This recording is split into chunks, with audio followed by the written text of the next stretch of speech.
Back to our new blog. চলে এসেছি নতুন আরও একটা ব্লগ নিয়ে। এখন ঠাকুর পুজো করা হয়ে গেছে, এবার আদ্বিককে আনতে যাব। সব কাজ আমার কমপ্লিট। আর যারা যারা আমার ব্লগ ভালোবাসো দেখতে, অবশ্যই লাইক করো, সাবস্ক্রাইব করো, পাশে থেকো, ভালো থেকো, সবাইকে ভালো রাখো। ব্লগটা লাস্ট অবধি দেখতে থাকো। আজকে আদ্বিককে টিফিনে দিয়েছিলাম ঝাল সুজি আর একটা ডার্ক ফ্যান্টাসি বিস্কুট। সকালবেলায় আদ্বিককে ওর বাবাই দিয়ে এসছে। সকাল থেকে না অঝোরে বৃষ্টি হচ্ছে, তাই ওর বাবা ছাতা দিয়ে ওকে গাড়িতে তুলে দিয়ে এসছে। ও আমার সঙ্গে ডায়েট করছে, তাই জন্য ওর জন্য সকাল সকাল এরকম বানিয়ে দিয়েছিলাম আর টিফিনেও একটুখানি দিয়ে দিয়েছি।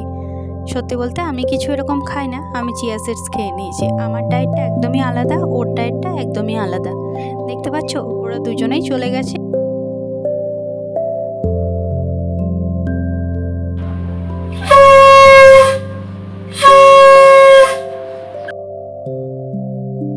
অনেকেই জিজ্ঞেস করছে, অনেকেই তোমরা আমাকে মেসেজ করেছো যে জিজ্ঞেস করেছে যে এই অনেক রকম নতুন নতুন যে আউটফিটগুলো আমি পরেছি ওগুলো কোথা থেকে। ওগুলো অ্যাকচুয়ালি মিন্ত্রা থেকে কিনেছি। একটু দামটা বেশি পড়ে, কিন্তু সত্যি বলতে খুব কোয়ালিটি দারুণ।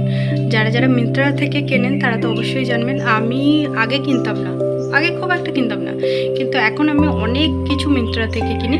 স্পেশালি আমার বার্থডের যে ড্রেসটা অর্ডার করেছি ওটা এখনও আসেনি, ওটাও আমি মিন্ত্রা থেকে নিয়েছি। দেখো মিন্ত্রা থেকে নিলে একটু 1300, 1700, 800, 900-র ওপর ড্রেসগুলো পরে, কিন্তু কোয়ালিটি খুবই দারুণ। যারা যারা লিঙ্ক চাও আমি লিঙ্কগুলো শেয়ার করে দেবো। দেখো আমার মনে হয় সব থেকে বেটার হচ্ছে নিজেকে টাইম দাও, নিজেকে ভালোবাসো। আর সব থেকে এর থেকে ভালো উপায় নিজেকে ভালো রাখার সেটা হয় না।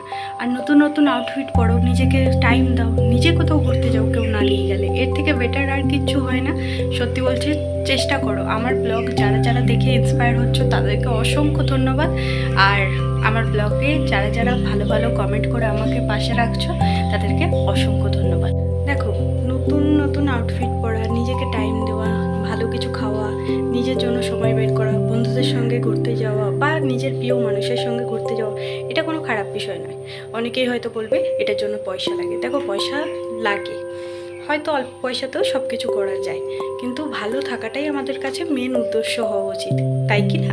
আর সত্যি বলতে, আর আমরা যে বেঁচে আছি, কালকে আমরা নাও থাকতে পারি, বা একটু পরেই আমাদের সঙ্গে কি হবে সেটাও আমরা বলতে পারছি না। তাই জন্য যতক্ষণ বাঁচো নিজের জন্য বাঁচো, ভালোবাসো, নিজের পরিবারের জন্য যত্ন নাও, ব্যাস এইটুকুই। আর বাদ বাকি আদার্স লোকে কে কী বললো কে না বললো তাতে কিছু আসা যায় না। তাদেরকে একদম সাইড করে দাও যে না, ওরা আমাদের জন্য ভালো নয়, ব্যাস এইটুকুই। এই বর্ষাকালের জন্য কমফর্টটা একদম দারুণ। সত্যি বলতে আগে ব্লুটা ইউজ করতাম, কিন্তু মা বললো এই পিঙ্কটা ইউজ করে দেখ, সত্যিই ভালো। তাই জন্য এই পিঙ্কটাই ইউজ করেছি।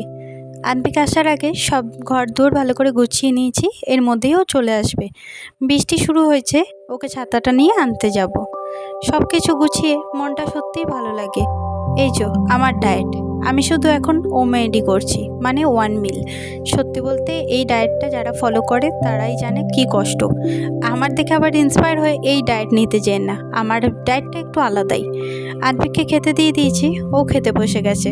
চলুন আজকের মতো এখানেই শেষ করছি। ভালো থাকবেন, সুস্থ থাকবেন, সবাইকে ভালো রাখবেন। ব্লগটা যদি একটু ভালো লেগে থাকে অবশ্যই একটা লাইক করবেন, পাশে থাকবেন, আশা করি ভালো লাগবে।